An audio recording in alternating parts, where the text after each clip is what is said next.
Hi guys, how you doing? My name's Ben, I'm that bearded guy, and this week I've been playing Generation Zero by Avalanche Studios, a first-person action-adventure title released for the PC, PS4 and the Xbox One. The game commences with some wholly underwhelming rolling script to introduce you to the story, although it doesn't actually give much away, but there is a pretty decent Terminator-esque soundtrack. From what I can gather, Sweden invested heavily in total defence, but after returning from a school trip, the country has changed wildly, with machines now being the dominant force. The machines come in a range of variations, and the AI is pretty effective at keeping them moving, so if you sit still too long, you're in for trouble.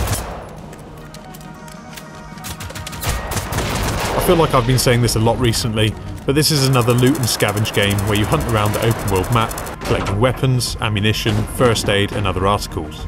You can find weapon attachments like sights and silencers to modify the weapon, but there are also different types of ammunition available. You can equip 2 primary weapons, as well as a sidearm, and your inventory can hold additional equipment which can be used both offensively and defensively.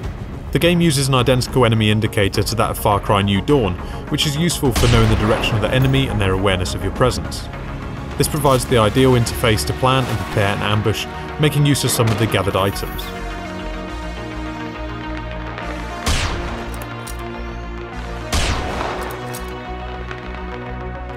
The vast open world map takes quite a while to negotiate on foot, and unfortunately that's the only option that I've found so far. The environment changes between day and night, and the weather engine creates a fairly immersive experience and adds variety to the complexity.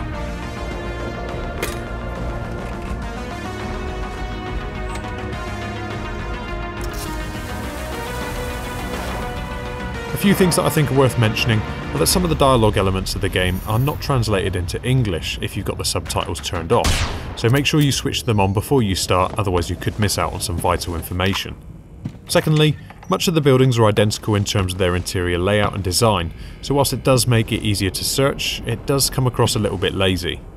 Lastly, and slightly more frustrating, is the inventory interface, which is cumbersome to navigate in a hurry whilst in combat, but also there are quantities of some items which take up multiple spaces and others that don't. This means that despite equipping one item on the directional pad, once you run out, you have to re-equip it, which takes time.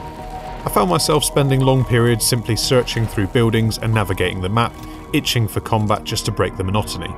The missions are fairly engaging, but in one example I had to search for a bunker within a dense town, and after around about 40 minutes walking in and out of buildings, I gave up and wandered off to find something more interesting.